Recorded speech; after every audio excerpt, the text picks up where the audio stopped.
नमस्कार दोस्तों, स्वागत है आपका अपने यूट्यूब चैनल पर। दोस्तों, आज हम करने वाले हैं पार्ट नंबर 3।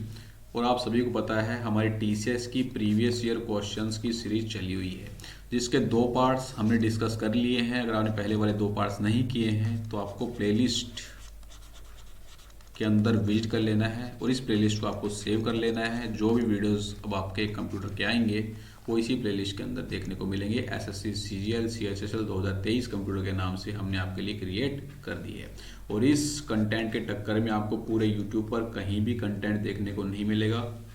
ठीक है, काफ़ी ज़्यादा यहाँ पर फादर बने हुए फिर रहे हैं कंप्यूटर के। 4-5 चीज़ें पता है, एमएस वर्ड के अंदर कट कॉपी पेस्ट कैसे होता है, कंप्यूटर क्या होता है, कंप्यूटर के अंदर क्या होता है। ठीक है, तो ये सारी चीज़ें बच्चे बच्चे को पता है। आपको यहाँ पर बताकर फादर बनने की ज़रूरत नहीं है। ठीक है, ये 2-4 चीज़ें बताकर फादर ऐसे ही बनते होते तो कंप्यूटर का इन्वेंशन इतनी आसानी से यहाँ पर नहीं हुआ होता। जिसने इन्वेंशन किया है ना कंप्यूटर का, वही जानता है यहाँ पर। ठीक है, तो 2-4-5 चीज़ें पढ़कर बच्चों को बताने से फादर नहीं बनते।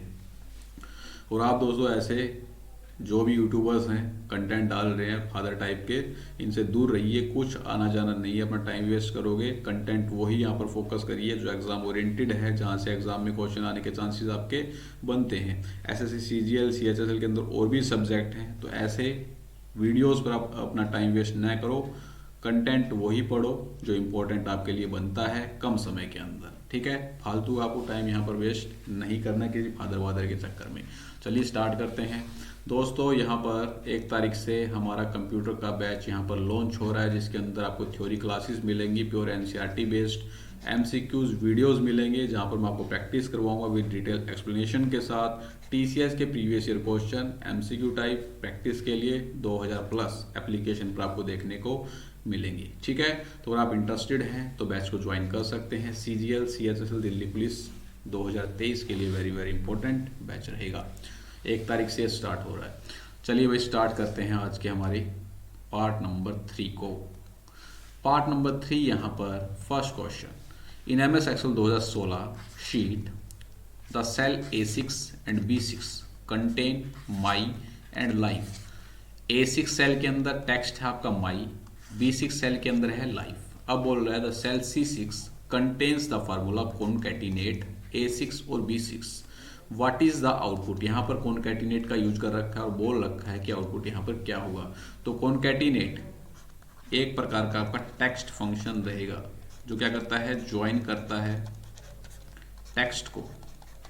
अब जैसे यहाँ पर A6 के अंदर आपका माई दे रखा है, ठीक है, B6 के अंदर आपका दे रखा है लाइफ। अब हमने यहाँ पर C6 के अंदर कॉनकैटिनेट का यूज किया, तो ये क्या करेगा, दोनों टेक्स्ट को यहाँ पर ज्वाइन करने का काम करेगा। तो ऑप्शन कौन सा आपका राइट आंसर बनेगा? ऑप्शन 3 यहाँ पर बिल्कुल गलत होगा। अगर आप ये सोच रहे हैं option first is the right answer. ठीक है, 2 सेल के टेक्स्ट को एक सेल के अंदर ही क्या करता है, ज्वाइन करने का काम करेगा। ठीक है, प्रैक्टिकल भी करके आपको दिखाएंगे, टेंशन नोट। चलिए आ गए हैं एक्सेल पर। B6 के अंदर है माई, C6 के अंदर है लाइफ। अब हमने कॉनकैटिनेट का यूज किया, ये आपका कॉनकैटिनेट हो गया। अब आपको टेक्स्ट 1 यहाँ पर सिलेक्ट करना है B6 के अंदर, कोमा लगाना है, C6 के अंदर जाना है, ब्रैकेट क्लोज यहाँ पर कर देना है। एंटर प्रेस करोगे तो दोनों टेक्स्ट आपके ज्वाइन यहाँ पर हो जाएंगे। और एक और बात आपको यहाँ पर इंपॉर्टेंट याद रखनी है कि एक प्रकार का आपका टेक्स्ट फंक्शन रहता है कॉनकैटिनेट। नेक्स्ट क्वेश्चन पर चलते हैं, question number 2। Which of the following keyboard shortcut can be used to show or hide the bookmark bar in Google Chrome?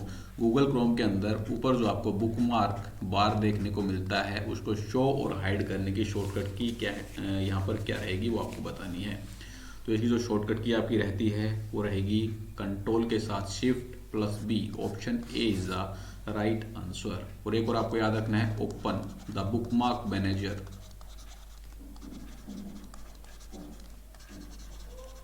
Bookmark manager को ओपन करने की शॉर्टकट की क्या रहेगी, कंट्रोल के साथ शिफ्ट के साथ ओ। कमेंट बॉक्स के अंदर बताना है बुकमार्क करने के लिए गूगल क्रोम के अंदर शॉर्टकट की क्या रहती है, CGL। ठीक है, दिल्ली पुलिस पता नहीं कितने एग्जाम के अंदर क्वेश्चन पूछा गया है। ठीक है, और ये CGL 2023 के अंदर दोबारा से रिपीट हुआ है, तो आपको बताना है कमेंट के अंदर। चलिए बुकमार्क बार को शो और हाइड करने की शॉर्टकट की यहाँ पर क्या रहेगी वो देखते हैं। ठीक है, आपको ये दिख रहा होगा मैंने यहाँ पर कुछ बुकमार्क कर रखी हैं। अब मुझे इसे हाइड करना है भाई, तो कंट्रोल शिफ्ट और बी मैंने यहाँ पर प्रेस किया तो वो हाइड हो गया। अब मुझे उसे दोबारा से शो करना है, तो कंट्रोल शिफ्ट बी यहाँ पर प्रेस किया तो दोबारा से आपका बुकमार्क बार यहाँ पर शो हो गया है। बुकमार्क मैनेजर को ओपन करने की शॉर्टकट की मैंने आपको बताई थी, कंट्रोल शिफ्ट और ओ, तो यहाँ पर बुकमार्क बार मैनेजर बार आपका ओपन यहाँ पर हो जाता है। ठीक है, तो कुछ नहीं था, समझ सकते हो इजीली यहाँ पर। चलिए नेक्स्ट क्वेश्चन पर चलते हैं। Question number 3, which of the following false with reference to inserting a worksheet in MS Excel 2016। MS Excel 2016 के अंदर जब हम वर्कशीट को इंसर्ट करते हैं तो उसके लिए शॉर्टकट, उसके लिए यहाँ पर कौन सी स्टेटमेंट फॉल्स रहेगी आपको बताना है। फर्स्ट यहाँ बोल रहा है, सारी स्टेटमेंट एक बार पढ़ लेते हैं फिर इनका प्रैक्टिकल करेंगे। फर्स्ट यहाँ बोल रहा है, ए worksheet can be added after existing last worksheet. जो आपके पास लास्ट वर्कशीट है, जैसे मान लो शीट 1 है आपके पास, ठीक है, तो इसके बाद हम वर्कशीट को इंसर्ट कर सकते हैं, तो बिल्कुल कर सकते हैं, बिल्कुल राइट स्टेटमेंट है। नेक्स्ट है, keyboard shortcut for inserting a worksheet is shift plus F11। Worksheet को इंसर्ट करने की शॉर्टकट की यहाँ पर बोल रखी है शिफ्ट प्लस F11 है, बिल्कुल सही है। एक और आपको यहाँ पर याद रखनी है, alt plus shift plus F11। ठीक, सेकंड भी स्टेटमेंट आपकी राइट है। नेक्स्ट दे रखा है, new worksheet can not be added in between 2 existing worksheet. मान लो आपके पास 2 वर्कशीट है यहाँ पर, ठीक है, तो इनके बीच में आप वर्कशीट यहाँ पर इंसर्ट नहीं कर सकते हो। ठीक है, तो ये बोल रखा है कैन नॉट, नहीं कर सकते हो, तो ये आपका बिल्कुल गलत हो जाएगा। हम यहाँ पर 2 एग्जिस्टिंग वर्कशीट के बीच में भी वर्कशीट को इंसर्ट कर सकते हैं। कैसे कर सकते हैं वो मैं आपको बताऊंगा, तो ये आपका फॉल्स स्टेटमेंट यहाँ पर हो जाएगा। नेक्स्ट यहाँ बोल रहा है, ए worksheet can be inserted before existing first sheet. First sheet से पहले हम यहाँ पर वर्कशीट को इंसर्ट कर सकते हैं, तो ये भी आपकी बिल्कुल राइट स्टेटमेंट रहेगी। चलिए अब हम इसका प्रैक्टिकल करते हैं। ठीक है दोस्तों, अब मुझे ये जो हमारी एग्जिस्टिंग वर्कशीट है शीट नंबर 1, इसके पीछे वर्कशीट इंसर्ट करनी है। तो यहाँ पर प्लस आइकॉन है आपके पास, उस पर मैंने क्या किया, क्लिक किया। ठीक है, तो शीट 1 के पीछे आपकी शीट 2 यहाँ पर आ गई है। ठीक है, शीट 1 से पहले अगर मुझे वर्कशीट चाहिए तो मैं क्या यहाँ पर प्रेस करूँगा, शिफ्ट के साथ F11। शिफ्ट के साथ जैसे मैंने F11 प्रेस किया, शीट 1 से पहले यहाँ पर आपकी वर्कशीट इंसर्ट हो गई है। ठीक है, अब मुझे यहाँ पर शीट 1 और शीट 2 के बीच में वर्कशीट चाहिए, तो मैं यहाँ पर शिफ्ट के साथ F11 प्रेस करता हूँ, तो देखो शीट 1 और शीट 2 के बीच में आपको यहाँ पर वर्कशीट देखने को मिल जाती है। वहाँ पर क्या बोल रखा है, नहीं कर सकते, लेकिन ये हम कर सकते हैं। ठीक है, तो ये आपका यहाँ पर करेक्ट आंसर बन जाएगा ऑप्शन 3। नेक्स्ट क्वेश्चन पर चलते हैं। Question number 4, which of the following statement is false with regards to printers. Printer के बारे में यहाँ पर कौन सी स्टेटमेंट गलत है, ये आपको बताना है। फर्स्ट दे रखा है, laser printer is a non impact printer, तो बिल्कुल यहाँ पर सही रहेगा। लेजर प्रिंटर आपकी नॉन इम्पैक्ट प्रिंटर की यहाँ पर टाइप रहेगी, और ये मल्टीपल कॉपीज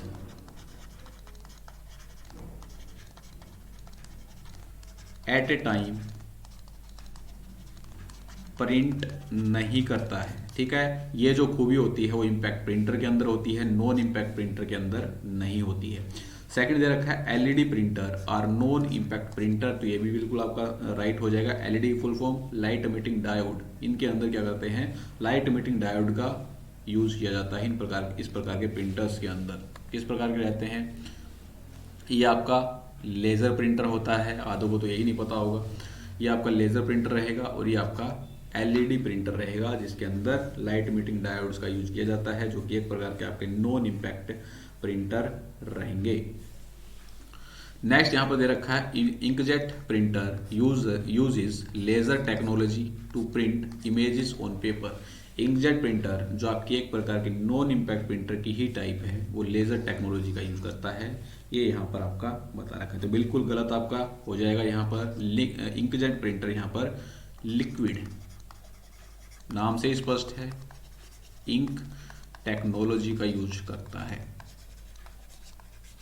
ठीक है, स्पीड के मामले में बात करें तो इंकजेट और लेजर के अंदर लेजर प्रिंटर की स्पीड ज्यादा रहेगी as compare to inkjet.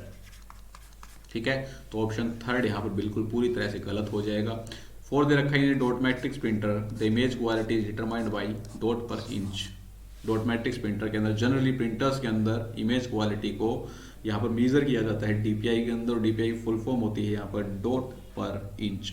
Laser printer की कुछ और बात यहाँ पर करते हैं, तो एक प्रकार का वो नॉन इम्पैक्ट प्रिंटर रहेगा, हाई क्वालिटी के पेपर प्रिंट से प्रोड्यूस करता है।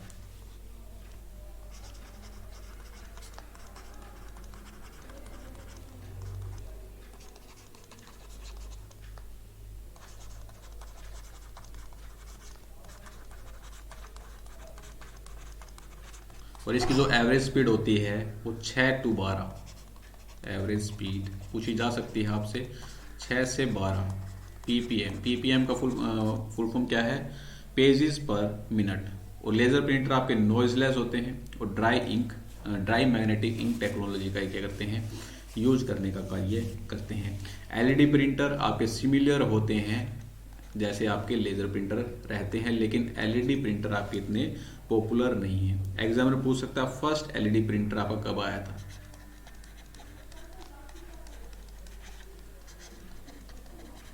तो फर्स्ट एलईडी प्रिंटर आपका आया था 1981 के अंदर। ठीक, चलिए नेक्स्ट क्वेश्चन पे चलते हैं। Question number 5th, with reference to computer mouse left button helps the items while right button helps the menu. Computer mouse के अंदर जो आपको लेफ्ट बटन देखने को मिलता है उसका कार्य क्या होता है, और राइट बटन जो मिलता है उसका कार्य क्या होता है? तो लेफ्ट बटन का कार्य होता है आइटम्स को सिलेक्ट करना, ठीक है, और राइट बटन का कार्य होता है यहाँ पर डिस्प्ले करना। ठीक है, तो ऑप्शन फर्स्ट आपका यहाँ पर करेक्ट रहेगा। ठीक है, करके दिखाओ, करके दिखा देते हैं। करके दिखाएं तो काफी टाइम लगेगा, सभी एग्जिस्ट करनी पड़ेंगी। चलिए करते हैं इसको।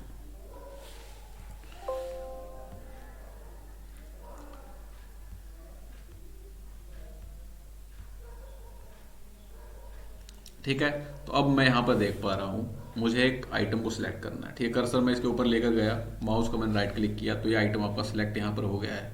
राइट क्लिक जैसे ही करूँगा तो इससे रिलेटेड आपके जो भी फीचर्स हैं वो आपको यहाँ पर देखने को मिलेंगे। तो लेफ्ट की मदद से हम क्या करते हैं, सिलेक्ट करने का काम करते हैं, और राइट की हेल्प से यहाँ पर डिस्प्ले करने का काम करते हैं। चलिए नेक्स्ट क्वेश्चन पर चलते हैं। What is the outline view in Microsoft word 365? Microsoft word 365 के अंदर आउटलाइन व्यू यहाँ पर क्या रहेगी ये आपको बताना है। तो ये रहती है कंटेंट को ये शो करता है बुलेट्स पॉइंट के अंदर। Option fourth is the right answer. किस प्रकार से करेगा चलिए देखते हैं। Is equal to rand, by default paragraph मैंने ले लिया। अब मैं यहाँ पर व्यू टैब पर क्लिक करता हूँ और आपको यहाँ पर आउटलाइन व्यू देखने को मिल जाएगी। बाय डिफॉल्ट यहाँ पर रहता है प्रिंट लेआउट। ठीक, आउटलाइन व्यू हमें चाहिए तो आउटलाइन व्यू पर हम क्लिक करेंगे। और यहाँ पर देख पा रहे हो जो भी हमारा कंटेंट आया है वो बुलेट्स के अंदर आपको देखने को मिलेगा। देख पा रहे हो ना, यहाँ से सारा जो कंटेंट है वो बुलेट्स के अंदर आपका आ गया है। तो इसे हम क्या कर देते हैं, क्लोज यहाँ पर कर देते हैं।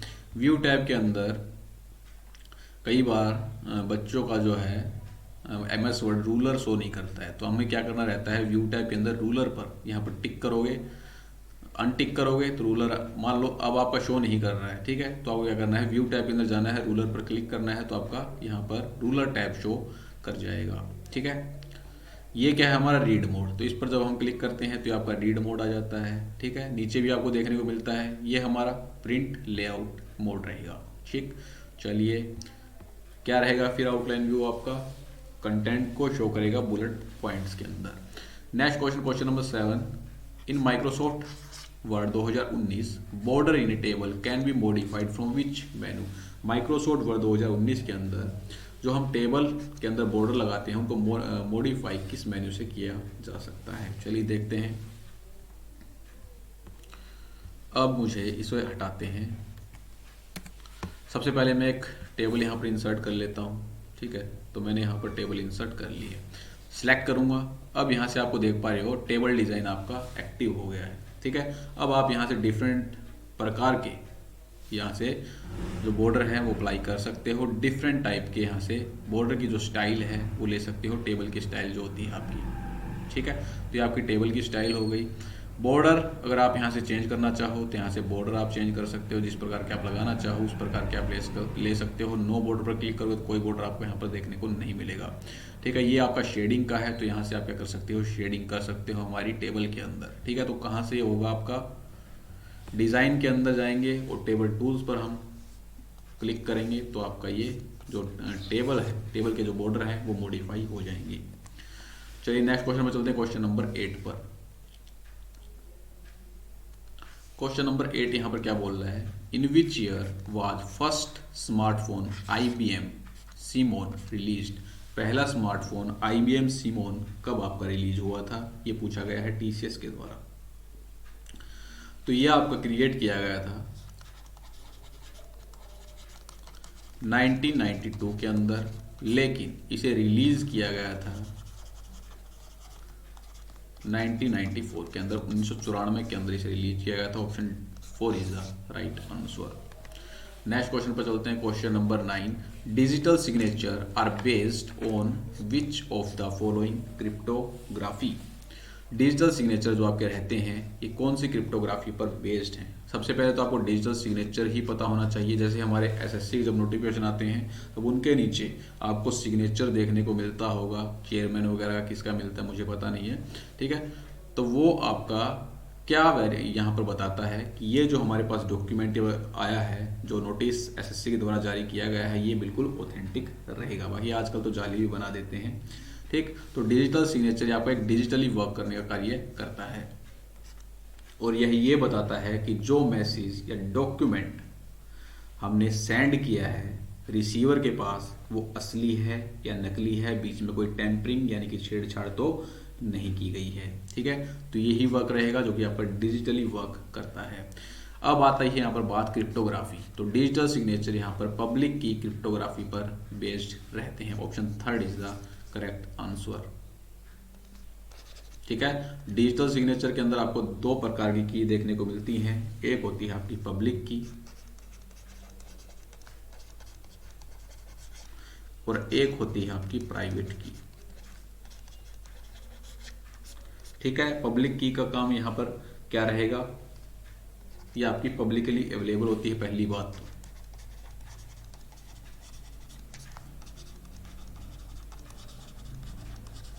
और ये हेल्प करती है डेटा को एनक्रिप्ट करने के लिए।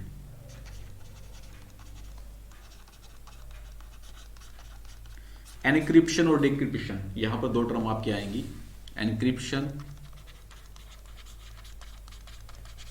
और एक होता है डिक्रिप्शन। एग्जामिनर कभी पूछ ले ये कि क्या चीजें होती हैं। तो एनक्रिप्शन का मतलब ये होता है कि रीडेबल मैसेज को अनरीडेबल के अंदर कन्वर्ट करना, रीडेबल को अनरीडेबल के अंदर कन्वर्ट करना ताकि कोई थर्ड पार्टी इसको न पढ़ पाए। डिक्रिप्शन का मतलब क्या है कि जो मैसेज हमारे पास एनक्रिप्ट होके आया है उसे चेंज करना ओरिजिनल फॉर्मेट के अंदर। चेंज करता है ये एनक्रिप्टेड मैसेज को किसके अंदर, रीडेबल फॉर्म के अंदर जो आपकी रहेगी ओरिजिनल फॉर्मेट। यहां पर आप देख पा रहे होंगे पब्लिक की जो आपकी एनक्रिप्शन के अंदर डाटा को एनक्रिप्ट करती है, प्राइवेट की जो आपकी रहेगी ये डाटा को डिक्रिप्ट करने का कार्य करेगी। दोनों पूछी जा सकती हैं, वेरी वेरी इंपॉर्टेंट यहां पर रहेगा। ठीक है, तो option 3 is the right answer. ये आपकी प्राइवेट की बात करें, ये सीक्रेट होती है आपकी, सीक्रेट की रहेगी जो कि डाटा को क्या करती है, डिक्रिप्ट करेगी। हेल्प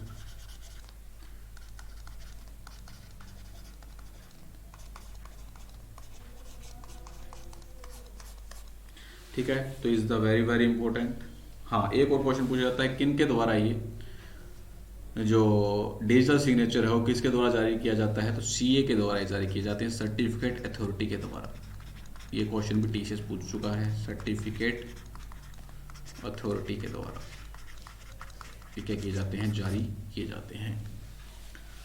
चलिए नेक्स्ट क्वेश्चन पर चलते हैं, क्वेश्चन नंबर 10। बिल्कुल ही मज़ा नहीं आता इस प्रकार वैसे क्वेश्चन करवाने में, मुझे मज़ा आता है एक्सेल और पॉइंट और वर्ड क्वेश्चन सोल्व करने में। The intention of java programming application is to वोरा। यहाँ पर आपको जो जावा प्रोग्रामिंग के अंदर वोरा देखने को मिलता है उसकी फुल फॉर्म आपको यहाँ पर बतानी है कि क्या रहेगी। तो इसकी जो फुल फॉर्म होती है वो रहती है write once run anywhere. Option C is the right answer, write once run anywhere. Next question, question number 11, which of the following is a modern GUI based.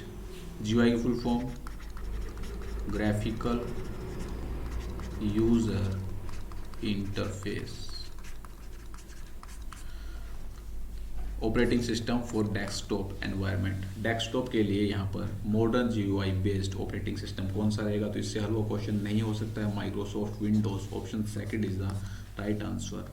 Android operating system किसके द्वारा develop किया गया था? Google के द्वारा। Symbian ये किसके द्वारा डेवलप किया गया था? नोकिया के द्वारा। ठीक है, अब जो जो क्वेश्चन यहाँ पर विंडोज से पूछे गए हैं वो मैं आपको बता देता हूँ। सबसे पहले आपको ये पता होना चाहिए कि विंडो रिलीज कब हुई थी। ठीक है, तो ये हुई थी 1985 के अंदर। फर्स्ट विंडो आपकी कौन सी थी? तो ये रहेगी आपकी विंडो 1.0। एक क्वेश्चन यहाँ पर TCS के द्वारा पूछा जाता है कि ऐसी कौन सी विंडो है जो नेटवर्क को यहाँ पर शेयर करने का काम नहीं करती है between the computers. Doesn't share network between computer. तो ये रहेगी आपकी विंडो 3.1। ये सारे TCS के पूछे हुए क्वेश्चन है विंडो 3.1। एक क्वेश्चन यार पूछा जाता है जब हम विंडो को इंस्टॉल करते हैं सिस्टम के अंदर तो बाय डिफॉल्ट वो कहाँ पर जाती है? बाय डिफॉल्ट विंडो इंस्टॉल इन, तो इंस्टॉल होती है C ड्राइव के अंदर। एक क्वेश्चन आपको पूछा जाता है, कितने क्वेश्चन हो गए? First, second, third, fourth, fifth. Window XP कब रिलीज हुई थी आपकी ऑफिशियली? विंडो XP लॉन्च्ड, तो ये लॉन्च हुई थी 2001 के अंदर। तो सारे ये इंपॉर्टेंट फैक्ट हैं भाई, इनको रट के रखना है। RMR यानी कि रट्टा मार। चलिए next question, question number 12, which of the following statement is false. निम्नलिखित में से कौन सी स्टेटमेंट यहाँ पर गलत रहेगी?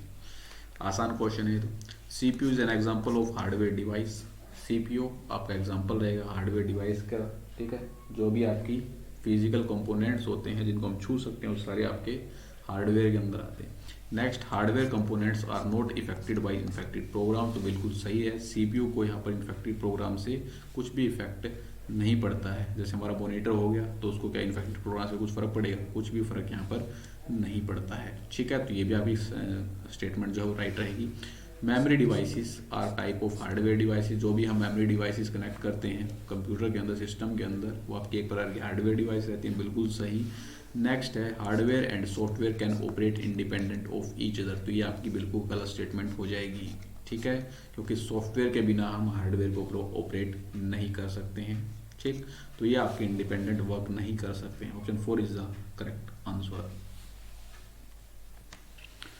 नेक्स्ट क्वेश्चन पर चलते हैं, question number 13, which of the following keyboard shortcut is used to move to the right of current tab in a Chrome browser. Chrome browser के अंदर टैब के अंदर राइट में मूव करने की शॉर्टकट की यहाँ पर क्या रहेगी ये आपको बताना है। तो इसकी शॉर्टकट की रहेगी आपकी Ctrl+Tab। Option second is the right answer. एक को आपको याद रखना है Ctrl+9। तो Ctrl+9 यहाँ पर राइट मोस्ट, बिल्कुल जो राइट साइड के अंदर टैब रहेगा वहां पर जाने का कार्य करती है। Alt+ लेफ्ट एरो की बात करें तो इसका कार्य होता है प्रीवियस पेज पर जाने के लिए। जो हम ब्राउज कर रहे हैं, ठीक है, क्रोम के अंदर, तो उसके अंदर प्रीवियस पेज पर जाने के लिए Alt+ लेफ्ट एरो का यूज होता है। प्रीवियस पेज,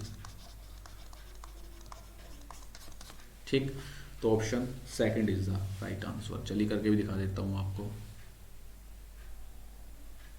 ठीक है। अब मैंने यहाँ पर कंट्रोल के साथ टैब प्रेस किया तो जो हमारा कंट्रोल टैब राइट के अंदर आ गए ना, कंट्रोल टैब के साथ हम राइट के अंदर यहाँ पर आ गए हैं। कंट्रोल+9 जैसे मैं प्रेस करता हूँ कंट्रोल के साथ 9, तो बिल्कुल जो राइट हैंड साइड के अंदर हमारा टैब है वहाँ पर हम चले जाते हैं। ठीक, चलिए next question number 14, which of the following input या output devices used in second generation of computer, इनमें से कौन सी इनपुट या आउटपुट डिवाइस सेकंड जनरेशन के कंप्यूटर के अंदर यूज में लाई गई थी, आपको बताना है। दोस्तों सेकंड जनरेशन की बात करें तो यहाँ पर ट्रांजिस्टर्स का यूज किया गया था। ठीक है, कौन सी लैंग्वेज यहाँ पर आपकी यूज में लाई गई थी, वो थी HLL, हाई लेवल लैंग्वेज।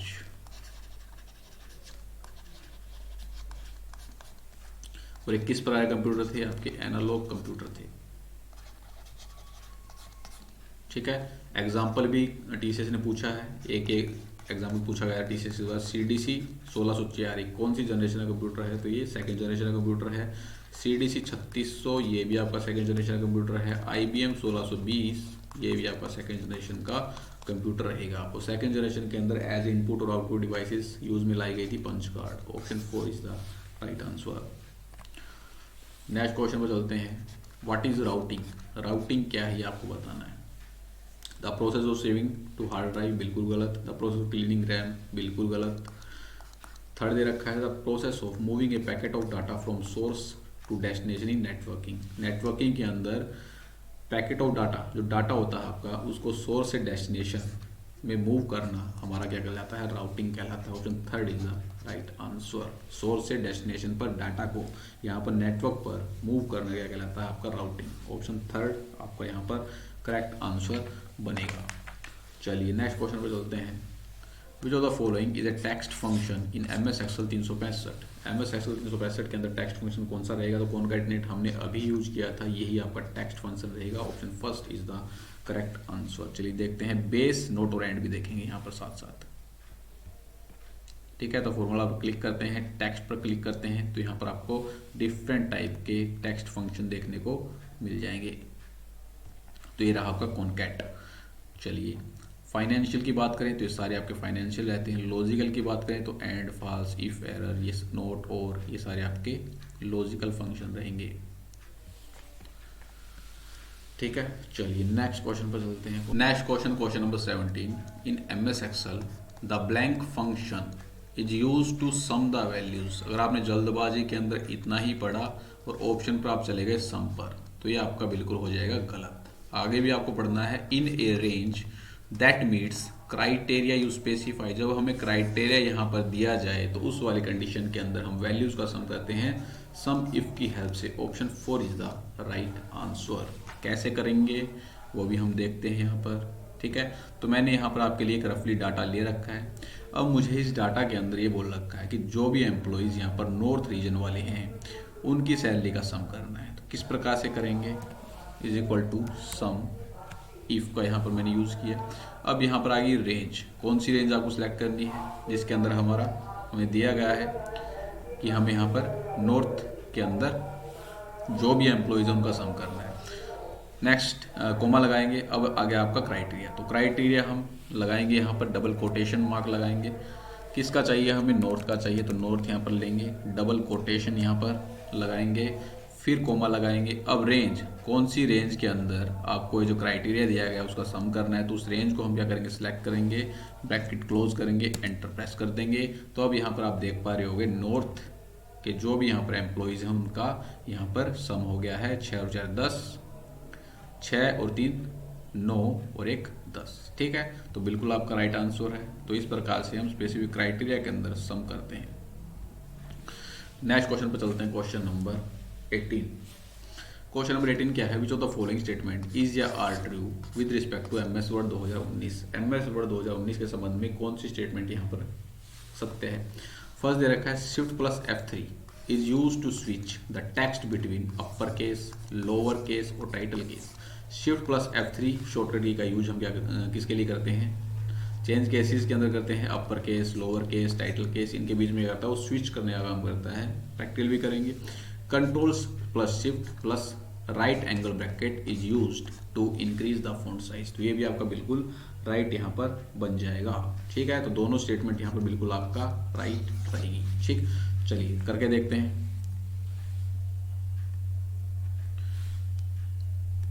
इसे हटाते हैं, बाय डिफॉल्ट पैराग्राफ लेते हैं। ठीक है, अब मैं यहाँ पर सिलेक्ट करूंगा इस टेक्स्ट को, शिफ्ट प्लस F3 का यूज कर रहा हूँ, शिफ्ट के साथ F3 प्रेस करूंगा। अरे क्या हो गया, सिलेक्ट किया, शिफ्ट के साथ F3 मैंने प्रेस किया तो अपर केस आ गया, फिर F3 प्रेस किया तो लोअर केस आ गया, फिर F3 प्रेस किया तो टाइटल केस आपका आ जाता है। कंट्रोल शिफ्ट प्लस में राइट एंगल ब्रैकेट का यूज किस लिए किया जाता है, जैसे मैंने यहाँ पर सिलेक्ट किया कंप्लीट को, कंट्रोल शिफ्ट और राइट एंगल ब्रैकेट का जो हमने यूज किया, देखो फॉन्ट साइज आपका इंक्रीज यहाँ पर हो रहा है।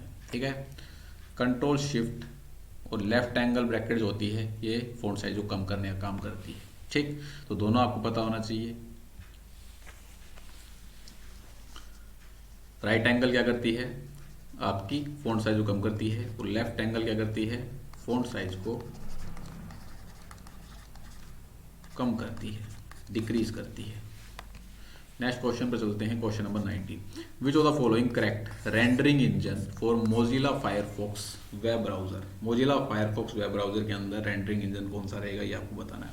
जैसा कि मैं आपको बता ही चुका हूँ, रेंडरिंग इंजन क्या होता है, एक प्रकार का सॉफ्टवेयर होता है जो ड्रॉ करता है text and images on screen. ठीक है, और रेंडरिंग इंजन आपको पूछा भी गया था। ठीक है, सीधी डेफिनेशन पूछी गई थी। तो मोजिला फायरफॉक्स के अंदर रेंडरिंग इंजन कौन सा होता है आपका, ये रहेगा आपका जिक्कू। Option D is the correct answer, very very important. कुछ वेब ब्राउजर के आपको रेंडरिंग इंजन पता होना चाहिए, गूगल क्रोम और ओपेरा। इनके रेंडरिंग इंजन का नाम क्या होता है, Blink, very very important. Internet Explorer की बात करें तो इसके अंदर रेंडरिंग इंजन रहेगा आपका ट्राइडेंट। सफारी की बात करें वेब ब्राउजर की तो सफारी के अंदर होता है आपका वेब किट। तो ये सारे वेरी वेरी इंपॉर्टेंट हैं रेंडरिंग इंजन। ठीक है, Google Chrome, Opera, Internet Explorer और सफारी, आपको सारे याद रखने हैं। Next question, question number 20। A Gmail feature use to postpone emails. Emails को पोस्टपोन करने के लिए, टेम्परेरी रिमूव करने के लिए इनबॉक्स से, तो इसके लिए कौन सा फीचर आपका कहलाता है, ये आपको बताना है। तो ये रहेगा आपका snooze feature. Option D is the right answer. ठीक है, स्नूज फीचर कैसे वर्क करेगा, जैसे मैंने यहाँ पर ईमेल आपका खोला, बिल्कुल जैसे हम ईमेल के ऊपर यहाँ पर क्लिक करते हैं, क्लिक नहीं करेंगे, कर्सर को लेकर जाएंगे तो बिल्कुल राइट हैंड साइड के अंदर आपको यहाँ पर स्नूज देखने को मिलेगा। अब आपको यहाँ पर डेट और टाइम यहाँ पिक करनी पड़ेगी अगर आपको इसको टेम्परेरी रिमूव करना है। ठीक है, अब आप यहाँ से कुछ भी डेट और टाइम पिक कर सकते हैं जो आपको चाहिए है, यहाँ से आपको सेव कर देना है। तो वो जो आपका ईमेल है वो स्नूज के अंदर चला जाएगा, टेम्परेरी आपका यहाँ से रिमूव हो जाएगा। कहाँ से, इनबॉक्स से। स्नूज के अंदर आप जब क्लिक करेंगे तो ये वाला जो हमने ईमेल यहाँ से हटाया है वो टेम्परेरी आपका रिमूव हो गया इनबॉक्स के अंदर और स्नूज हो गया आपका। ठीक है, और जो आप यहाँ पर टाइम देते हो उसके अकॉर्डिंग वो क्या होता है, ऑटोमेटिक विजिबल हो जाता है इनबॉक्स के अंदर। ठीक है, तो ये हमारे हो गए 20 के 20 क्वेश्चंस। आशा करते हैं वीडियो आपको अच्छा लगा होगा। अच्छा लगे तो वीडियो को लाइक करें, चैनल को सब्सक्राइब और दोस्तों के साथ शेयर करना है भूलें। मिलते हैं नेक्स्ट वीडियो में। जय हिंद, जय भारत।